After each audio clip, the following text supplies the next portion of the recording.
Hey guys, welcome in. It's time for 30 books in 30 weeks. How is everybody? Oh, I'm having I'm having issues. Imagine that. Me and my technology issues, and I got a horrendous glare off my glasses. But anyway, welcome in guys. It's that time for 30 books in 30 weeks. As you come in, feel free to share the video out. This week we are on week 12 and we're talking about this book right here called Love is a Choice. And tonight we're going to talk about the grieving process and how that fits into relationships and change and growth and all that. So as you come in, like I said, share the video out. If you're here for the very first time, welcome. My name is Marcy Batiste. I am a public speaker, I'm an author, and I am a reality-based success and recovery trainer, and I have a company called Bankable Success Advisors. So with that, I help businesses and individuals optimize their personal and professional investments to yield the best return possible in the least amount of time. So that's a little bit about me. On a more personal note, I'm kind of known for a couple things. Number one, stay sold out to my happiness. Number two, I live life on Mars. It's my world, my life, my rules. I believe that. And I believe, more importantly, that it should be that way for you too. And the third thing is that I love, more than anything, being able to be a conduit for change and to help other women shine, to help them discover and embrace what I call their star power.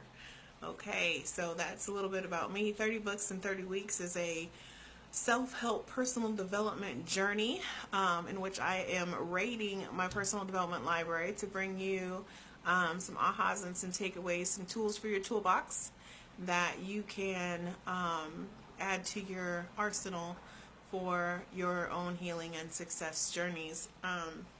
And this week, week 12, was the selection was Love is a Choice. And tonight we're going to talk about grieving your loss. And a lot of times people don't think about grief as it relates to the end. Hey Bill, as it relates to the end of a relationship. But certainly when I wrote my book, Love Miscarriage, that was one of the overarching components of my book was about that grief process. It's substantial, and I think that a lot of us underestimate it. Grief is a necessary part of the growth process. Grief is a necessary part of the life cycle, and when you think about relationships, there's no different. When you're talking about life and death, well, I think the author says that grief is the part that the living play in death, right? That's the role that we play. When somebody else passes, we stay back. We grieve for the loss. We grieve not so much even for them, but we grieve for ourselves, what we don't have access to anymore. I remember when my grandmother passed away when I was about, had just turned 21. And she was a significant person in my life, and that's the biggest loss to this day I've ever experienced. And it was one of the toughest things I ever had to navigate my way through. Certainly, I've had other losses, and particularly as it relates to relationships, but many times we don't think about the end of a relationship or choosing to end a relationship as something that should spark grief. And so we think that we should just be able to just move on and go on with our day, so to speak, without there being repercussions. And I have a news flash for you. That doesn't happen.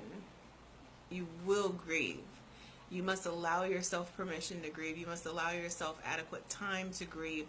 And I know there's a thought out there that says the best way to get over one person is to get under another person. Whatever. But anyway, that's a thought, right? I used to subscribe to that thought because I was very codependent and I had to be in a relationship to feel whole and complete. So in order for me to get over one relationship, I would immediately jump back into another one. And thankfully, I'm healed from that behavior. I'm healed from making those kinds of bad choices. But I didn't get healed without doing some work. And this book, Love is a Choice, was one of the books that helped me do my work as it related to being able to definitively let relationships go. whether they're personal, whether they're intimate, whether they're professional. This book was a huge part of me learning to stop fighting for things I no longer want, to stop fighting for things that no longer fed my soul, but understanding that because I had a desire for those things in many cases, that I still felt the loss. That loss was still substantial to me. It still impacted me. And so it wasn't like I could just pretend like there was no loss or like it didn't affect me, because certainly it did. And so learning to grieve, learning to give yourself permission to grieve the loss. There's stages of grief that we go through. The author talks about it in this book. I talk about it in my book, Love Miscarriage. But there are certain cycles that we go through, and we have to, one of the things we have to realize is that you might not be grieving the loss of that person, but you're grieving the loss of what the relationship represented to your life. And so many of us are in love with the idea of being in love, but we're not prepared for the reality of what that takes to maintain. And so that's why we get into trouble. And when relationship ends, you're not necessarily grieving because you and Joe didn't work out, or you and Sharon didn't work out.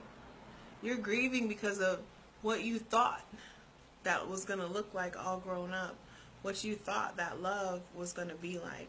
So you're not grieving necessarily the person, but you're grieving the life experiences that you had signed up for when you entered into the relationship. So now you not only have to grieve for the loss of the individual, hey Terry, but you also have to grieve for the loss of what wasn't, what never will be. And sometimes you got to grieve for the loss of what was. For instance, in my case, when I was in a relationship that ended in domestic violence, I had to grieve what was. I had to grieve for the fact that that betrayal took place, that abuse took place, that he physically assaulted me. I had to grieve that process. And then I had to grieve what it looked like knowing that relationship that I had invested in emotionally, psychologically, and even financially was over. It was not ever going to be all grown up what I thought it was ever going to be. And so I had to be able to begin the grief process, and I had to give myself adequate time.